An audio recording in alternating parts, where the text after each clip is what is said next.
இந்த செவுரொட்டி உடம்புல ரத்தம் இல்லாதவங்க இந்த வாரத்துக்கு ஒரு பீஸாவது சாப்பிட்டிங்கன்னா ரத்தம் உற்பத்தியாகவும். கர்ப்பிணி பெண்ணுங்க கட்டாயம் சாப்பிட வேண்டிய செவுரொட்டி இது. இது போல் இஞ்சி பூண்டு தக்காளியெல்லாம் போட்டு பொரித்து கொடுத்தீங்கன்னா நல்லா சாப்பிடுவாங்க. இது நல்லா ரசம் சாம்பார் இதெல்லாம் வச்சு நம்ம அது கூட வச்சு சாப்பிட்லாம். வாங்க இது எப்படி செய்யுதுன்னு பார்க்கறதுக்கு முன்னாடி முதல் முறையாக நம்ம சேனலை பார்க்குறவங்க சப்ஸ்கிரைப் பண்ணிங்க, கீழே பெல் பட்டன் அழுத்திங்க. அப்போ தாங்க நான் போடுற வீடியோலாம் உங்களுக்கு உடனுக்குடனே வரும். வாங்க இந்த செவுரொட்டி எப்படி செய்யுதுன்னு பார்க்கலாம். இது செவுத்தொட்டின்னு சொல்லுவாங்க. இது எப்படி செய்யுதுன்னு பார்க்கலாம். நம்ம இப்போ தண்ணி ஊற்றி வேக வச்சு எடுத்துக்கலாம். இதை அப்புறம் கட் பண்ணிக்கலாங்க. இதில் இது போல் வேக வச்சு கட் பண்ணி எடுத்துனுக்குறோம். இதை நம்ம தாளிக்கலாம். இப்போது அப்படியே கட் பண்ணுறதை விட இது போல் வேக வச்சு கட் பண்ணுங்க. நல்லாயிருக்கு. இது வாசம் நல்லா வராமல் நல்லாயிருக்கு. இது போல் வேக வச்சு கட் பண்ணிங்கன்னா சாப்பிட்றதுக்கு நல்லாயிருக்கும். உங்களுக்கு கேஸ் பற்ற வச்சுக்கணும். கொஞ்சமாக எண்ணெய் ஊற்றிக்கலாம். எண்ணெய் காஞ்சிடுச்சு. கொஞ்சமாக சோம்பு போட்டுக்கலாம். ஒரு பெரிய சைஸ் வெங்காயம் கட் பண்ணியிருக்கிறேன், அதை போட்டுக்கலாம்.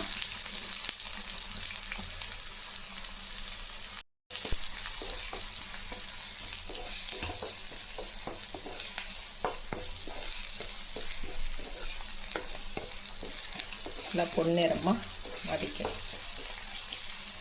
கொஞ்சமாக இஞ்சி பூண்டு பேஸ்ட்டு,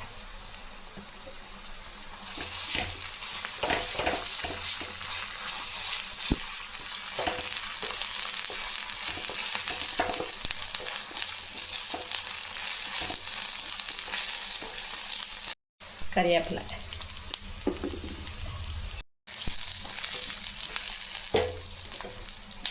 அதில் சின்னதாக ஒரு தக்காளி,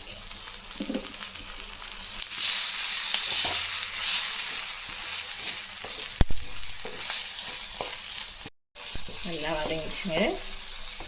இப்போ கொஞ்சமாக மிளகாய்த்தூள் டீஸ்பூனில் ஒரு அரை டீஸ்பூன் இருந்தால் போதும்.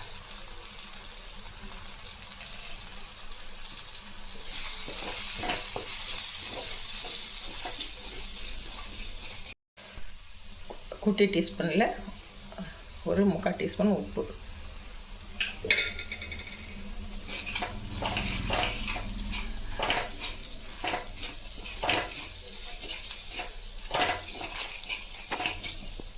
இப்போ நம்ம வேக வச்சு கட் பண்ணி வச்சுக்கிற செவுத்தொட்டி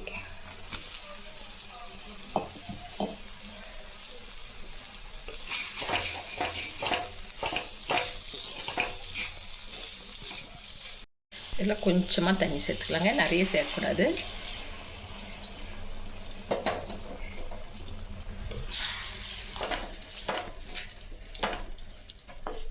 இது நல்லா கொதிக்கிட்டோம்.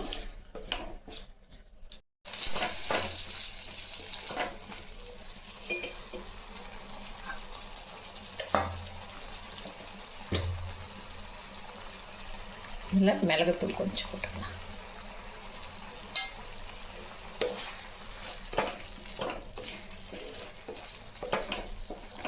இது உடம்பு சரியில்லாதவங்களுக்கு கொடுப்பாங்க.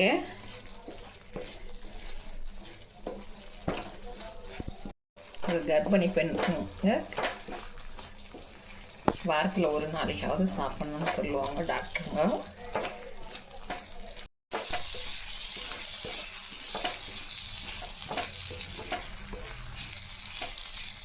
நல்லா தண்ணியெல்லாம் இல்லாமல் நல்லா சுண்டிச்சுங்க. இப்போ நம்ம கேஸ் ஆஃப் பண்ணிக்கலாம். ஆஃப் பண்ணிட்டோம். கொஞ்சமாக கொத்தமல்லி தூவிக்கலாம்.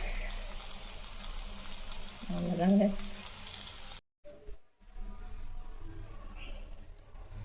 செவுத்தொட்டி